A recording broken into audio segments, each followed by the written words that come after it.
Dear students, this is Dr. Dhariwal, as you know. I've come up with a new lecture that is trigonometry. We are going to start trigonometry today. Okay, the first lecture. और सबसे पहले क्या है कि basic समझने की कोशिश करते हैं ट्रिग्नोमेट्री कहाँ से आई है, ट्रिग्नोमेट्री का मीनिंग क्या होता है. फाइन. सो ट्रिग्नोमेट्री एक्चुअली क्या है? ये जो वर्ड आपको दिखाई देता है trigonometry. Okay, this word is trigonometry. इसी के अंदर इसका मीनिंग छुपा हुआ है. ठीक है. If you see this first thing, this try, अगर आप इसको समझेंगे, ट्राई का मतलब क्या होता है? ट्राई का मीनिंग होता है थ्री. इसका मतलब होता है थ्री. कहां से आया है? लैटिन वर्ड है ये. Okay, I mean this is a Greek word, जो कि ये ट्राई का मीनिंग हमारा क्या होता है. फिर आता है आपको नेक्स्ट जो नजर आ रहा है इसके अंदर, दैट इज गॉन, GON. ठीक है. इसका जो मीनिंग होता है गॉन का, दैट मीन्स साइड्स. अगर आप कुछ कुछ रिलेट करेंगे तो ये किससे रिलेट हो रहा है? ट्राइंगल से रिलेट हो रहा है. ठीक है. फिर अगर आप मेट्री, ये कहां से है? मेट्रॉन. ये again this is a Greek word. Okay, metron. इसका क्या मीनिंग होता है? अगेन मेयर या मेजर जो बोलते हैं हम लोग. Okay, measure of. तो एक्चुअली क्या है, ये ट्राइंगल से आया है. और जिस ट्राइंगल की हम यहाँ पे बात करते हैं वो है हमारा राइट एंगल. ठीक है.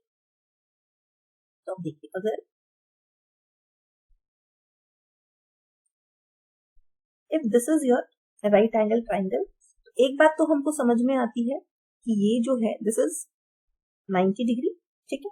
और if you know if this is angle A, angle B and angle C, अगर हम इसको समझने की कोशिश करें तो आपको पता है कि angle sum property A plus B plus C is equal to 180 degree. ठीक है. अगर आपका एंगल B इज 90 डिग्री, अगर एक एंगल आपका 90 डिग्री हो जाता है तो बाकी दोनों जो एंगल बचते हैं आपके A प्लस C जो बचता है आपका, that is what, that will also be equal to 90 degree. इनका सम जो बनेगा आपका वो क्या बनेगा? That will be equal to 90 degree. ठीक है. अब एक बार अगर इन दोनों को हम एक एक करके एंगल देखें, if I take this C as, मैं मान लेती हूँ ये कोई एंगल थीटा है. ठीक है. अगर ये कोई एंगल थीटा है बाय चांस, ठीक है, अगर आपका C एंगल जो है वो थीटा है, तो हम A को क्या लिख सकते हैं? इफ C इज थीटा तो हम A को क्या लिख सकते हैं? हम 90 माइनस थीटा लिख सकते हैं. Isn't it? एनर्जी को बरकरार रखिए बिकॉज जरूरत पड़ेगी. काफी इंपॉर्टेंट चैप्टर है और टाइम भी कंज्यूमिंग है, मानती हूँ. बट अगर समझ में आ गया तो इससे इजी कुछ नहीं. Okay, so just try to understand. Fine. So आपका एंगल C अगर थीटा हो जाता तो एंगल A आपका 90 माइनस. एग्जाम्पल के लिए ले लेते हैं, मान लो एक ट्राइंगल है आपके पास में जिसमें आपका एंगल C जो है दैट इज इक्वल टू, मान लो मैं ये एंगल ट्राइंगल लेती हूँ AB एंड C, जिसके अंदर आपका ये जो एंगल है ये मान लो 30 डिग्री. ठीक है. अगर ये 30 डिग्री है तो क्या होगा? If this is 30 degree, so ये तो 90 है पहले से, because we are talking about right angle triangle. तो आपका A कितना हो जाएगा? 90 minus theta. A is equal to how much? 90 minus 30 degrees, क्या बन जाएगा? 60 डिग्रीज. कहने का मतलब ये है कि एक एंगल जो कि आपका 90 डिग्री फिक्स हो चुका है, this angle is fixed 90 degree. तो जो बाकी एंगल दोनों बचते हैं A एंड C, जो एंगल बचते हैं यहाँ पे, या कोई भी एंगल किसी राइट एंगल ट्राइंगल में एक 90 डिग्री एंगल को छोड़ के जो दूसरे दो एंगल बचते हैं वो क्या होंगे? वो आपके अक्यूट एंगल, वो आपके अक्यूट एंगल. ठीक है. हम 10th तक जो ट्रिग्नो पढ़ते हैं उसमें हम अक्यूट एंगल्स ही पढ़ते हैं. अक्यूट एंगल्स मतलब you are talking about actually 0 टू 90 डिग्री. तो ये हमारी रिस्ट्रिक्शन है कि जो भी एंगल हम डिस्कस करेंगे इस चैप्टर में वो हम 0 से लेकर 90 डिग्री के बीच में ही डिस्कस करेंगे. ठीक है. This is a 10th. ठीक है. आगे चलते हैं एक बार. I think I can rub this.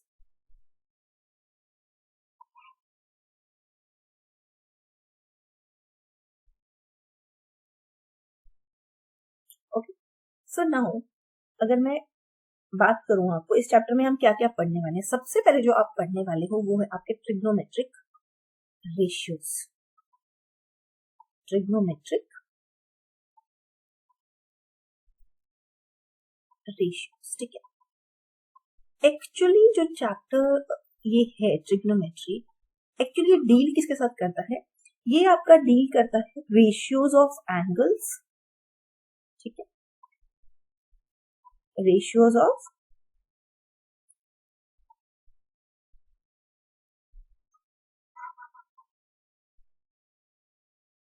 Actually जो चैप्टर ये डील करता है, जो आपका ट्रिग्नोमेट्रिक चैप्टर है, इसके अंदर हम क्या क्या पढ़ते हैं, इसके अंदर मेनली जो चीजें हमें ध्यान देनी है, हम पढ़ेंगे रेशियोज, रेशियोज ऑफ साइड्स, ठीक है, ratios of sides and even ratios of angles. एक तरीके से हम साइड्स और एंगल्स का एक रिलेशन पढ़ने वाले हैं, ओके, या हम साइड्स भी कह लो कि रेशियोज लेने वाले हैं, ठीक है। रेशियोज मेरे ख्याल से सबको पता है क्या होते हैं, ठीक है। फिर हम जो दूसरी चीज इसके अंदर डिस्कस करेंगे दैट विल बी आइडेंटिटीज, ठीक है। So if I start with the ratios, इसका क्या मीनिंग? आपके पास में जो ट्राइंगल है, this is your triangle,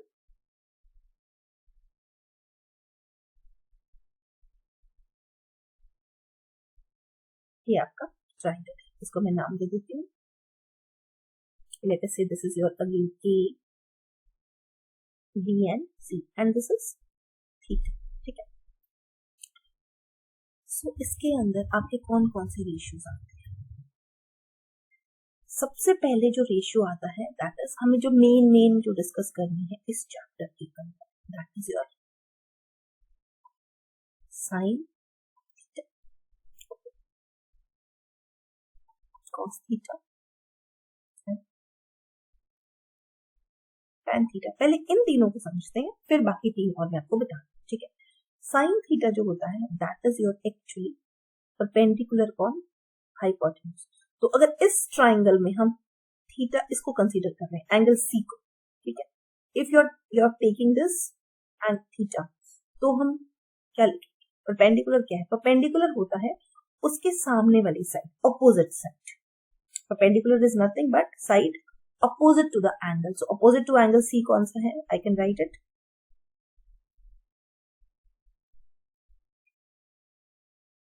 opposite side upon your hypotenuse. तो hypotenuse आपका यही रहेगा, बट opposite side क्या होगी? A B, फाइन, और नीचे आ जाएगा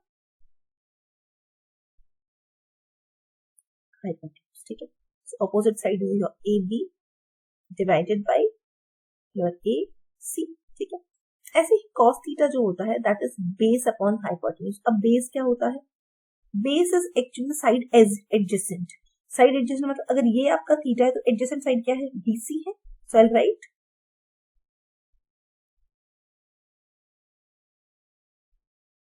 the adjacent side divided by your again hypotenuse, ठीक है। तो इस ट्राइंगल में कौन सी जाती है adjacent side? That is BC divided by hypotenuse is again AC, ठीक है। फिर आता है tan थीटा, इसको थोड़ा सा नीचे लिख लेते हैं। फिर आता है आपका tan theta. tan theta is nothing but, actually इसको देखा जाए तो this is sin theta upon cos theta. अगर हम ऊपर से देखें, what was sin theta? P by H, and what is your cos theta? V by H. This is nothing but H से H आपका कैंसिल आउट हो जाएगा, ठीक है। और आपके पास में क्या बच जाएगा?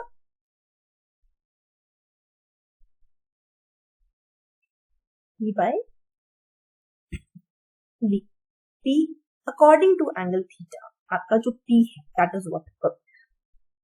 The side which is opposite, that is AB, and divided by your side which is adjacent, that is BC। मेरे ख्याल से ये बात समझ में आती होगी, ठीक है। ये पहले तीन रेशियोज, ठीक है। अगले तीन रेशियोज बताते हैं। बताते हैं आपको। जो अगला रेशियो है that is cosecant theta, and cosecant theta is nothing but 1 upon sin theta. 1 upon sin theta मतलब sin theta क्या था, p by h, तो cosecant theta क्या था, उसका reciprocal that is h by p. Similarly secant theta is equal to 1 upon cos theta. Cos theta was what? Cos theta was v by h, तो इसका क्या हो जाएगा reciprocal that is h by b. And the sixth one is your cot theta.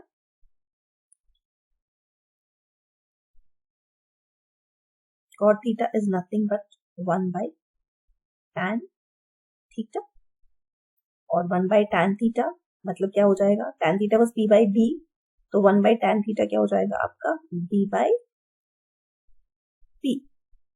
This was the introduction of your ratios. कौन कौन से होते हैं आपके पास में, ये 6 रेशियोज हैं जो हमको इस चैप्टर में डिस्कस करने हैं और जो आपकी फर्स्ट एक्सरसाइज में बहुत ज्यादा काम आएंगे। लेकिन सबसे इंपॉर्टेंट चीज जो इसमें समझने वाली है कि अगर मैं एंगल थीटा की जगह एंगल अल्फा कर लूं, if I take this another angle, ये बात समझने की बहुत ज्यादा जरूरत है कि अगर मैं इस एंगल को डील करूं, ठीक है, if I talk about this angle A, और मैं इस एंगल का साइन थीटा एंड ऑल निकालूं तो क्या होगा। आप देखिए साइन थीटा क्या आ रहा है आपका ए बी बाई ए सी। अगर इसी की जगह पे just see the difference, okay ना, अगर मैं आपको साइन एल्फा लिखूं, so sin alpha will be equal to, अब इस बार में आपका जो एंगल है वो चेंज हो गया है, और क्योंकि एंगल चेंज हो गया है तो आपकी साइड्स भी चेंज हो जाएंगी।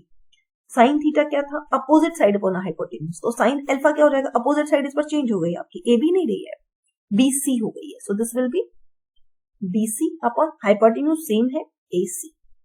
कैन यू इमेजिन, आपका जैसे ही हम लोग एंगल चेंज करते हैं उसे सेम ट्राइंगल में आपके वैल्यूज ऑफ रेशियोज चेंज होने शुरू हो जाएंगी।